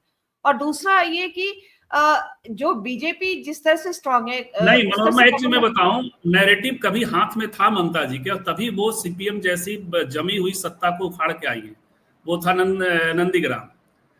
और पिछला चुनाव भी जब हम लोग बात कर रहे थे, राम वाम सारा खेल हुआ, उस खेल में वो निकाल के लेके चली आई, तो उसकी वजह थी कि उनका आउटरीच मथुआ कम्युनिटी के लोगों, वहां तो दलित साहित्य अकादमी बना, पहली बार दलित साहित्य अकादमी, जिसको हम लोग बार बार, मनोरंजन व्यापारी उसके अध्यक्ष बने, कल्याणी ठाकुर थी वहां, ये सब हम लोग बात, तो ऐसा रहा है। इस बार लैक हो रहा है, इस बार लग नहीं रहा है कि नैरेटिव उनके हाथ में वो ले पा रहे हैं। जी सॉरी जी, नहीं, और दूसरा मैं मतलब उसी से जुड़ा हुआ है कि एक डर है क्या ममता बनर्जी को ज्यादा, क्योंकि बंगाल में पश्चिम मतलब भाजपा जो है लगातार मतलब मजबूत होती जा रही है, अगर हम सीट्स में कन्वर्ट करने के लिहाज से देखें तो।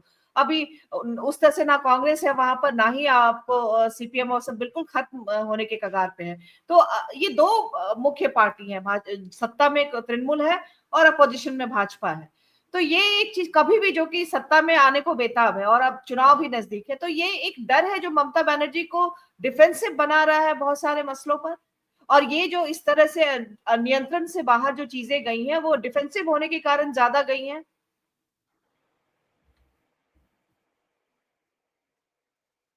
अमित सर अनम्यूट कर लीजिए सर। बोल रहे हैं सर अनम्यूट। नैरेटिव तो हाँ संक्षिप्त में ही कहूंगा कि नैरेटिव्स जो है वो शिफ्ट करती हैं और फिर आ जाती हैं। मतलब पॉलिटिक्स में कुछ परमानेंट तो होता नहीं है। ममता बनर्जी के हाथ से कभी नैरेटिव शिफ्ट होता है तो अब एकदम रिगेन कर लेती हैं क्योंकि वो स्ट्रीट फाइटर है। मतलब और ग्राउंड में उनका बहुत कनेक्ट है। अब हिंदू मुसलमान का छोड़ दीजिए, औरतों के बीच में बहुत सॉलिड कनेक्ट है। यहाँ तक कि बीजेपी के लोगों ने भी, औरतों ने उनको वोट दिया था बिकॉज वो एक बार मोदी जी ने ओ दीदी रैली में बोल दिया था। People didn't like it at all, और women especially didn't like it. And Marwadi women and BJP women I spoke to there, they voted against their husbands. You know, तो ममता को एक ट्रस्ट है, वहां पे ट्रस्ट है। वो ट्रस्ट वैल्यू जो है वो स्टालिन का भी है। बट दोनों की पॉलिटिक्स, मतलब तमिलनाडु की पॉलिटिक्स अलग है, ममता की यहाँ की बंगाल की पॉलिटिक्स बिल्कुल डिफरेंट है, एकदम स्टार्कली डिफरेंट है। बट दोनों बहुत स्ट्रॉन्ग लीडर्स हैं and both can be prime ministers and I'm sure that they can be very effective prime ministers. यहाँ पे बस क्लियरली मैं एक ही बात कह सकता हूँ कि जैसे हम लोग ग्राउंड में नहीं गए तो हम नहीं कह सकते, लेकिन अभी जो है वो सिचुएशन ये है कि Mamata Banerjee has totally opposed the Waqf bill. That goes to her advantage. She said I will not accept it. She did not accept CAA and RC. Parliament ने पास कर दिया. She said I don't accept Parliament's bill. That itself, you know, Bengal का ये भी है कि ज्योति बासु के time से बंगाल ने कहा कि सेंटर का कोई भी वो बंगाल, मुगलों के जमाने से बंगाल कभी सेंटर के दिल्ली के अंडर में नहीं आया। मुगलों के जमाने से रजिया सुल्तान के टाइम में भी बंगाल जितने भी उसने लोग भेजते थे, लोग वहां पे वो सब बंगाल के हो जाते थे और दिल्ली का जो शासन था उसके खिलाफ हो जाते थे। मुगलों के जमाने से तो Bengal has never been a subterfuge of any state in Delhi. Bengal has always been, you know, independent of Delhi in its ideological ethos. अभी अगर ममता का pragmatic politics है तो ये जो ideological ethos जो है कल्चरल और लिंग्विस्टिक और सेल्फ आइडेंटिटी का, वो reassert करता है बार बार करता है। सीपीएम का तो आइडियोलॉजी था, क्या हुआ सीपीएम की आइडियोलॉजी का? 30 साल में बकवास, कुछ भी नहीं निकला। सीपीएम के सारे लोग कहाँ गए? तो अब बीजेपी के लोग और बीजेपी लोग मतलब लगातार कंटिन्यूसली जो पॉलिटिक्स कर रहे हैं वो एक ही तरह का पॉलिटिक्स है, और वो पॉलिटिक्स जय श्री राम वहां पे वर्कआउट कर ही नहीं सकता। रामनवमी वहां पे भी मनाते नहीं थे इस तरह का militant violent Ramnavami. Bengal is a worshipper of Durga and Kali, Manorama, Shakti worshipper.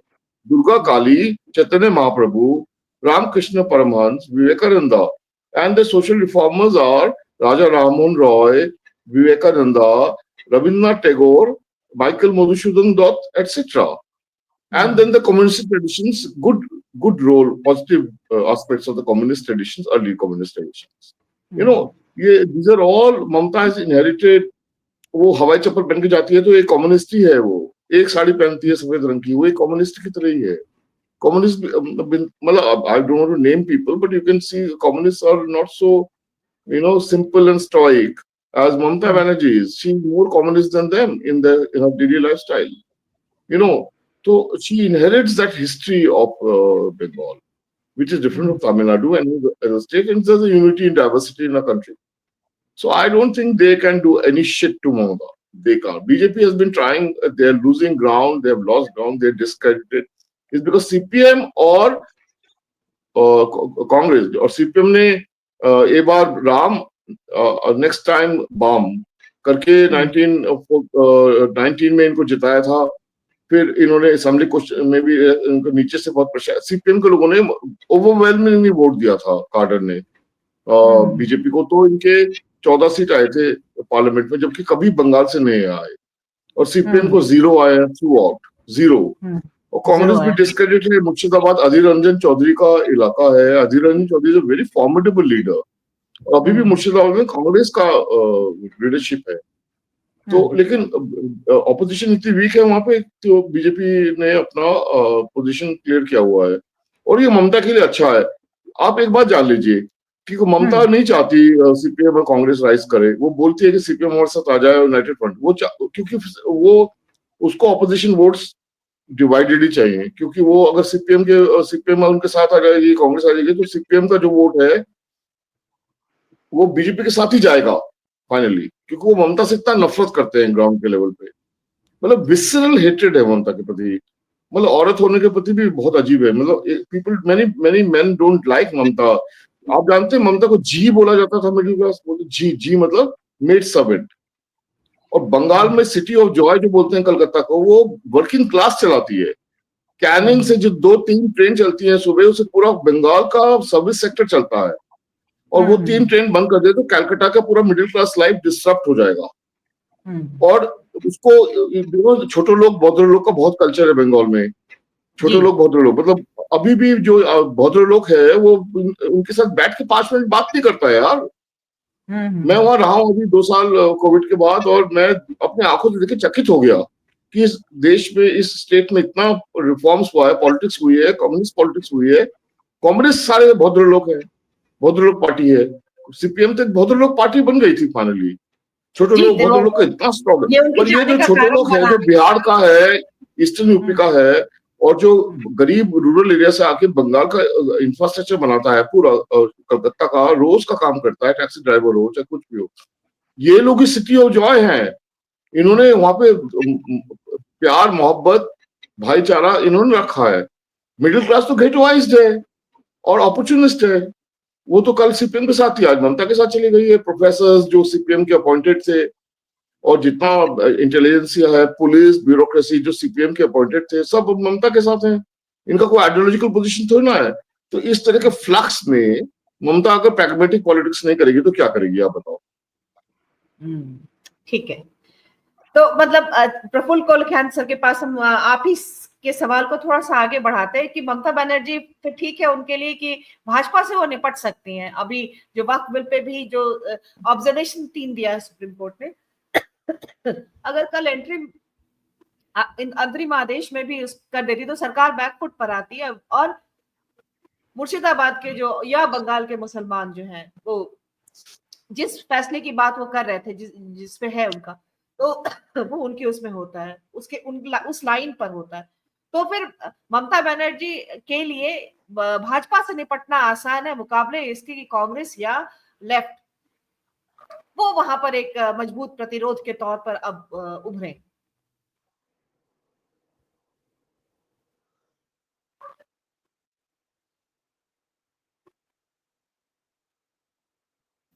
निमिट करिए। आपने अभी बैकफुट, हाँ अभी आपने बैकफुट की बात कही।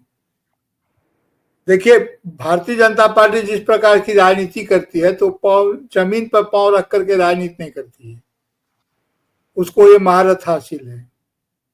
तो हवा में जो पांव वो दाएं ऊपर नीचे करते, ऊपर नीचे कदम था, इसलिए वो बैकफुट और फ्रंट फुट उस पर नहीं लागू होता है। उसका काम तो हो गया, जो करना चाहती थी भारतीय जनता पार्टी, तो हो गया। जैसे वो सीएए में व्यक्तियों का, नागरिकों का कागज चाहती थी कि आप कागज दीजिए, नहीं तो आपको अवैध करेंगे व्यक्तियों को। अब वो संपत्तियों पर का कागज मांग रही है, और कागज न व्यक्तियों का था न संपत्तियों का उस ढंग से होगा। तो वो इस झोल को जानते हैं। अभी अदालत में इसका जो फैसला होगा वो तो उसका प्रभाव पड़ेगा ही, और निश्चित रूप से एक बेहतर फैसला होगा। लेकिन मैं आपको कहूं कि उसका जो पॉलिटिकल इम्पैक्ट उसको लेना था, इम्प्रिंट लेना था, वो तो उनको मिल गया। अभी हमारे संजीव सर बता रहे थे नरेशन की बात। देखिए, नेशन एंड नरेशन बहुत नजदीकी शब्द है, और दोनों का बहुत रिलेशन है। जो हमारा मेगा नरेशन है, जिसको लेकर के बीजेपी चल रही है, और जो हमारा सबल्टन नरेशन है, वो हमेशा हमारे साथ रहेगा।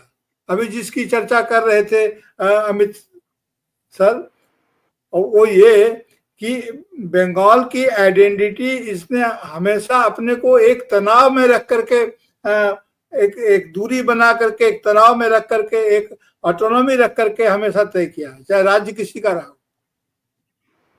और भारतीय जनता पार्टी जो है अमित सर ही बता रहे थे कि जो सिविल सोसाइटी की बात कर रहे थे, एक्सक्यूज मी सर, यहाँ कोई सिविल सोसाइटी नहीं है। भारतीय जनता पार्टी की नजर में कोई सिविल है ही नहीं, जो है वो सर्विल है, गुलाम।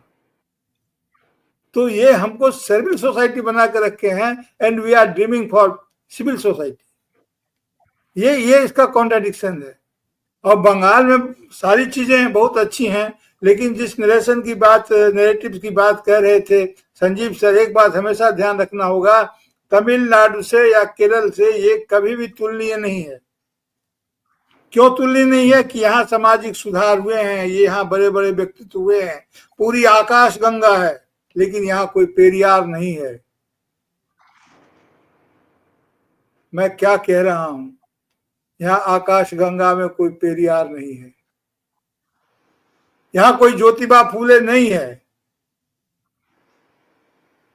तो मैं ये नहीं कह रहा हूं कि उसका कोई ऑल थ्रू जो नवजागरण है, उसके अगर इनर कैरेक्टर को हम देखेंगे तो हम उसमें पा जाएंगे कि यहाँ के लोगों में चूंकि नॉन आर्यन बेल्ट रहा है ये, तो यहाँ का इम्पैक्ट वैसा ही है, एक दूसरे से जुड़ा हुआ। यहाँ धर्म भी है और राजनीति भी है, और ये आज से नहीं है। और सबकी शर्त एक ही है कि चाहे गरीब हो, अमीर हो, ऊपर हो, नीचे हो, दाएं हो, बाएं हो, पहले भी है वो बंगाली और बाद में भी वो बंगाली। ये जो राष्ट्रीय इनका गौरव है, ये सबसे बड़ा निदर्शन है। और कोई भी बाहर से रह करके इस बात को महसूस ही नहीं कर सकता है कि इस गौरव में क्या है।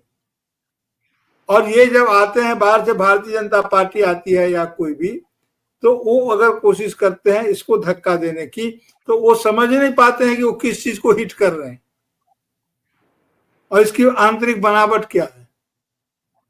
दो it is not a close society, लेकिन ये इसकी अपनी आंतरिक संरचना अद्भुत है, इसलिए बाहर से आप नहीं कर सकते। उतना ही छोड़िए, केरल के कॉमरेड भी पश्चिम बंगाल की राजनीति को भीतर से नहीं समझ सकते थे। यही कारण है कि केरल की लाइन अलग होती थी, पश्चिम बंगाल की लाइन अलग होती थी। कम्युनिस्ट पार्टी के जमाने में भी टॉप लेवल पर जाकर के एक अंडरस्टैंडिंग होती थी। तो अभी फिलहाल के प्रसंग में तो इतना ही कि भारतीय जनता पार्टी जिस ढंग से इसको गांथना चाहती है, राजनीति को हासिल करना चाहती है, वो टोटली एक अर्बनाइज फेनोमेना है। आप समझ सकते हैं कि एक एक शब्द का क्या अर्थ होता है।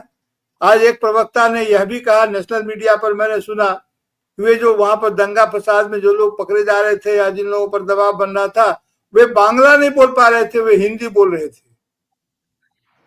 संकेत साफ था कि भारतीय जनता पार्टी ने हिंदी इलाके से लाया था। हिंदी इलाका बगल में मुंगेर है, उसी रूट में पड़ता है ना अंग, तो मुर्शिदाबाद के रूट में है, तो उधर से अब वो क्या कहना चाहते थे नहीं मालूम। पिछले लेकिन साल अगर में जो ये खड़ा हो, घटना हुई थी बंगाल में, उसमें भी इन्वॉल्वमेंट जो है वो दूसरे राज्य, खासतौर पे बिहार ही था, कि मतलब जो वहां से आकर के और वो कहा जा रहा था। तो अब ये समझिए कि ये आग से आग का खेल हो रहा है। और ठीक है, सब कुछ शांत हो जाएगा, लेकिन सोया हुआ ज्वालामुखी भी ज्वालामुखी ही होता है। और भारतीय जनता पार्टी की राजनीति जिस दिशा में जा रही है, वह एक ऐसे परिस्थिति का निमंत्रण करने जा रही है जिससे बहुत दिक्कत खड़ी हो सकती है भविष्य में। और सांस्कृतिक हाँ, जैसे ये जुलूस वुलूस शोभा यात्रा निकलने का हुआ है, तो सांस्कृतिक परिवर्तन भी बंगाल में हुआ है। ये भी सुनने में आता है कि जो ऑर्केस्ट्रा का प्रचलन जो बिहार में बहुत ज्यादा है, तो उस वो प्रचलन अब बॉर्डर से लगे हुए जो जिले हैं बंगाल के, वहां भी उसी तरह की शोभा यात्रा होती है और उन लड़कियों को का नृत्य होता है, जैसे बिहार में वो बहुत कॉमन है, जो कि बंगाल की संस्कृति का हिस्सा नहीं हुआ करता था। नहीं मैडम, नहीं, बंगाल में पूरा यात्रा संप्रदाय है जी। लेकिन वही मैंने कहा कि पिछले दिनों की जो वो जुलूस निकले हैं बॉर्डरिंग जिलों में, उसमें इस तरह की चीजें भी हुई हैं, शामिल हुई हैं। Manorama ji, can I leave now? Sir Can I? Just coming up. बिल्कुल Please apologies. Sanjeev ji, apologies. कोई नहीं। बहुत बहुत शुक्रिया पाय सर। प्रफुल्ल जी, मनीष जी, apologies. हाँ, अब हम लोग भी समाप्त कर रहे हैं जी। हाँ, मैं आपसे मुझे next time you can call me. I'll be happy to join you. Sure sir, please. आपका बहुत बहुत स्वागत है। आप हमें join Thank you. Best wishes to you and Srikal and both of you. हाँ, थैंक यू। मनीष जी आपके पास आते हैं अगली Thank you, टिप्पणी के लिए। ममता बनर्जी ने इन दोनों पर भी जो है निशाना साधा है, चंद्रबाबू नायडू और इस नीतीश कुमार पे, उनकी चुप्पी पर जो स्टैंड उनका रहा है वक्फ बिल पे, तो एक उनकी राजनीति पर भी उन्होंने, तो अब ऐसा लग रहा है इसके बाद जैसे तमाम जो मेजर्स उन्होंने लिए, 10-10 लाख का मुआवजा और योगी पे इस तरह की टिप्पणी जो है पिछले दिनों में किसी नेता ने अगर की हो तो मतलब ये बहुत उस तरह का बहुत दुस्साहसपूर्ण टिप्पणी ममता बनर्जी की, यानी कि उनकी जबान में ही उनको जवाब दिया है कि योगी से बड़ा भोगी कोई नहीं है। तो ये तमाम चीजें जो है मतलब लग रहा है, ये दिखा रहा है कि ममता जो है वो स्थितियों को हालात को जो है अपने नियंत्रण में करके जो अपनी पॉलिटिक्स है, मतलब भाजपा जो स्पेस लेने की कोशिश करिए, ममता उसको कमोबेश जो इस मसले पर भी नियंत्रण में ले रही है। नहीं, मैं एक तो बात बस बार बार ये कहना चाह रहा था कि बंगाल जो जिसपे कोलख्यान सर भी ध्यान दिला रहे थे कि जो बंगाल में भी एक नवजागरण था और दक्षिण का भी एक नवजागरण है, और दोनों की जमीन में बहुत जमीन आसमान का उसके फर्क है। और बंगाली भद्रलोक की जो राजनीति है उसके आगोश में वहाँ की राजनीति, सारी राजनीति फंसी हुई हो, चाहे वो लेफ्ट की राजनीति रही हो, चाहे वो अभी ममता की राजनीति रही हो। यहाँ तक कि आप देखेंगे कि जो ही दार्जिलिंग को स्वायत्तता की बात आती है तो आप देखेंगे कि वहाँ किस तरह का आक्रामक रवैया अपनाया जाता है। ये अनायास नहीं था कि बंगाल में नक्सलबारी हुआ, क्योंकि ये भद्रलोक का ही मामला था वाम का, जिसने फिर बाकी लोगों को जो है एक दूसरी राजनीति की तरफ मोड़ा, दूसरे विकल्प की तरफ मोड़ा। तो वहाँ की सारी पॉलिटिक्स का इस भद्रलोक के सामने एक जबरदस्त सरेंडर का इतिहास रहा है। तो एक तो हम लोगों को ये समझना चाहिए, और इसलिए बहुत पिलपिली जमीन है ममता जी के सामने भी। उनका कोई स्टालिन की जो राजनीति है और उनकी जो राजनीति है उसमें बहुत जमीन आसमान का फर्क है। स्टालिन की जो आक्रामकता है उसके नीचे जो है वैचारिक बहुत मजबूत जमीन है, और ममता जी में आक्रामकता है। आज की तारीख में किसी और नेता के ऐसी वैचारिक जो स्टैंड नहीं नजर आता है। तो ममता जी की जो उनको नैरेटिव का इंतजार करना पड़ेगा, और कभी भी कोई बड़ा झटका उनको मिल सकता है, इसलिए कि वो बहुत सारी चीजों पे सेलेक्टिव हैं, बहुत सारी चीजों पे सेलेक्टिव हमलावर हैं। अभी वो नीतीश पे हमला कर रही हैं और उन पे हमला कर रही हैं, लेकिन अभी मैं पहले भी बोल रहा था कि अभी जात जनगणना का सवाल आ जाए तो कहाँ खड़ी हो जाएंगी, अडानी का सवाल आ जाएगा तो कहाँ खड़ी हो जाएंगी। तो इसलिए बहुत ही कमजोर जमीन पे ममता की राजनीति खड़ी है। उनकी एक ही खासियत रही है कि बेहद आक्रामकता से वो सामने आती रही हैं, और हो सकता है उनको कोई नैरेटिव मिल जाए तो वो पिल पड़ेंगी उसमें, वो उसको नए सिरे से फिर से उसकी चैंपियन बन सकती हैं। लेकिन जमीन बहुत कमजोर है, बस इतना कहना चाहता हूं। और बीजेपी इस बात को बखूबी समझती है। सबसे बड़ी बात यह है कि बीजेपी ममता की जमीन को बहुत सही ढंग से पकड़ती है, और इसीलिए वो अभी भी उतना ही आक्रामक है जो पिछले दौर में थी। और ये एक वहां की कमजोरी बनी हुई है। अभी आने वाले चुनाव अभी दूर है थोड़ा सा, अभी इस पे हम लोगों को नजर रखनी होगी, देखा जाए आगे क्या होता है जी। लेकिन ज्यादातर जैसे बंगाल में हमने जो ब्राह्मण लोकेशन से आने वाले लोगों को या फिर जो सवर्ण लोकेशन से आने वाले लोगों को देखा है कि भाजपा की तरफ उनका झुकाव पिछले कुछ 10 सालों के अंदर लगातार होता हुआ देखने, मैं एक अपने उस सर्कल की बात करें जिसमें जान पहचान के लोग आते हैं, तो ये चीज जो है, और फिर वो सीट्स में भी दिख रहा है आपको लगातार जो है भाजपा ने बेहतर किया। ठीक है, पिछली बार से 2 सीट कम आई, लेकिन फिर भी अभी भी 12 सांसद हैं उनके वहां पे। संजीव जी, कंक्लूडिंग टिप्पणी आप इस पर। नहीं, कंक्लूडिंग टिप्पणी तो अब लगभग बात हो ही गई, लेकिन कुल मिलाकर के कल जो सुप्रीम कोर्ट इस निर्णय पे आता है या एक आध दिन बाद और शुक्रवार तक हियरिंग हो सकती है। तो सबसे मेजर प्रसंग है इंटरिम रिलीफ। इंटरिम रिलीफ पर मेरी नजर है सबकी, अदरवाइज तो ठीक है, नोटिस हो जाएगा और डिस्कशन चलेगा तो बहुत लंबा चला जाएगा। लेकिन ये तय है कि भारतीय जनता पार्टी मुसलमानों को लेकर के कथित उद्धार की जो भी प्रक्रिया चलाना चाहती है उसमें किसी भी तरह का कोई कंसल्टेशन, ऐसे कई सारे बिल हम आपने देखा है कि कैसे ध्वनि मत से पारित कराया गया है, तो किसी भी तरह की कोई प्रक्रिया इसको ये चलाना नहीं चाहती, और जो हिंदुओं के भीतर है वो किसी तरह का सुधार करना नहीं चाहती। हिंदू आज सबसे यदि कोई हाशिए पर है, कोई मार्जिन है सुधारों के मामले में, तो वो है हिंदू। आपने देखा कि सबरीमाला वाले मामले में क्या हर उस प्रसंग में इनके स्टैंड क्या होते हैं। तो एक तो ये वहां पे उनकी सेक्युलर भावना, प्रोग्रेसिव भावना नहीं जागृत होती है। तो कल हम लोग इस पर दूसरा कि ये जो ममता बनर्जी का केस है, वक्त मुद्दे को ही लेकर के चूंकि हम लोग बात कर रहे हैं, तो ममता बनर्जी ने, इसके पहले तो अब नागपुर में भी हुआ ना जो दंगे हुए, क्यों नहीं वहां के हाई कोर्ट ने ये कहा कि वहां पर सेंट्रल फोर्स भेजा जाना चाहिए। इतनी कॉम्पिटेंट सरकारें हैं बीजेपी की और इतनी इनकॉम्पिटेंट सरकारें हैं नॉन बीजेपी। तो ये संभल में नहीं गई, भेजा गया। यूपी में लगातार जो हो रहा है, आगरा में यूपी में क्यों नहीं कहा? सेना वाले आगरा है, आप लगातार जो आप तो ये एक चीजें, ये एक प्रसंग ऐसा है और जिसमें हम लोग कई बार फंस भी जाते हैं। बांग्लादेश के मामले में भी उसका एक कारण यह हो सकता है कि ये बॉर्डरिंग स्टेट है। नहीं, ये कोई अर्थ नहीं हुआ सर, बॉर्डरिंग स्टेट का कोई अर्थ नहीं हुआ। आपने लॉ एंड ऑर्डर के लिए लाया है, आपने इसके लिए नहीं लाया था कि बॉर्डरिंग स्टेट के लिए। बॉर्डरिंग स्टेट इसका तनाव का कारण हो सकता है, वहां लोग इन्वॉल्व हैं उसके कारण हो सकते हैं, लेकिन हाईकोर्ट ने जो लाया वो ये लाया कि सरकार कंट्रोल नहीं कर पा रही है। बॉर्डरिंग स्टेट के कारण ममता बनर्जी को करना चाहिए था कि भाई आप भेजिए, हम नहीं संभाल पाएंगे। तो ये जो हो रहा है ना हाईकोर्ट में, जो कलकत्ता हाईकोर्ट के लगातार जजेस रिटायरमेंट के बाद बीजेपी ज्वाइन कर रहे हैं। सर जो डायरेक्ट सेना है, सेना को छोड़ करके जो भी फोर्स आती है वो स्टेट के कंट्रोल में होती है, उसका डिप्लॉयमेंट स्टेट का। मैं दूसरे प्रसंगी दूसरा कह रहा हूं, मैं कह रहा हूं हाईकोर्ट जो इंटरवेंशन करते हैं या जो सेंट्रल सरकारें इंटरवेंशन कर रही हैं, बीजेपी सरकारों में क्यों नहीं कर रही है।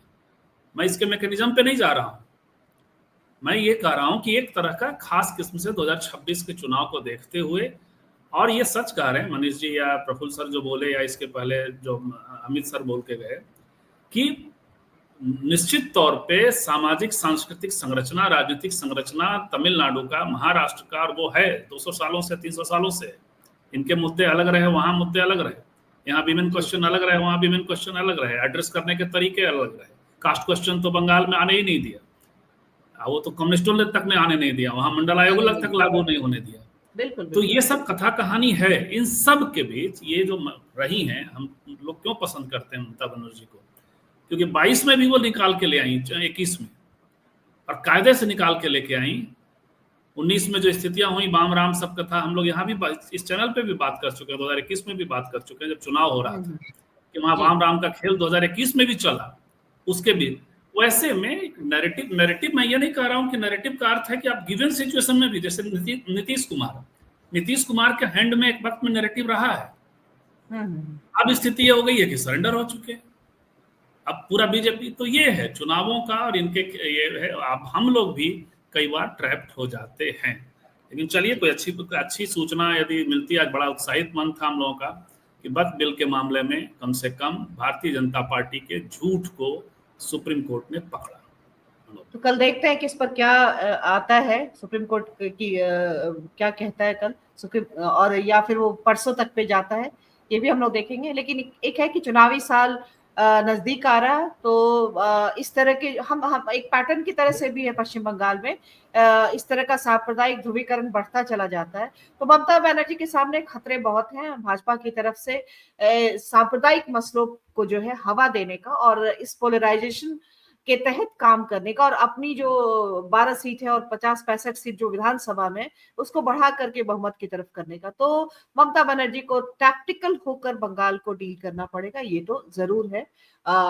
फिलहाल जो है स्थितियां नियंत्रण में है, हालांकि दुर्भाग्यपूर्ण है ऐसी घटनाएं, लेकिन ये भी सच है कि राजनीति जो है राजनीतिक रोटियां ऐसी घटनाओं के मार्फत सेकी जाती है, खास तौर पर अभी जो सत्ता केंद्र में है उस हिंदू मुस्लिम पोलराइजेशन उनकी सत्ता का सबसे बड़ा जो है वो टूल है। तो ममता बनर्जी आगे कितना टैक्टिकल होकर चलती है ये हम देखेंगे। और आज की चर्चा के लिए आप सब, आज की चर्चा में शामिल होने के लिए आप सभी का बहुत बहुत शुक्रिया, आभार, आउटसाइड पैनलिस्ट का भी और हमारे चारों मेहमानों का भी। हम कल फिर मिलते हैं किसी और चर्चा पर।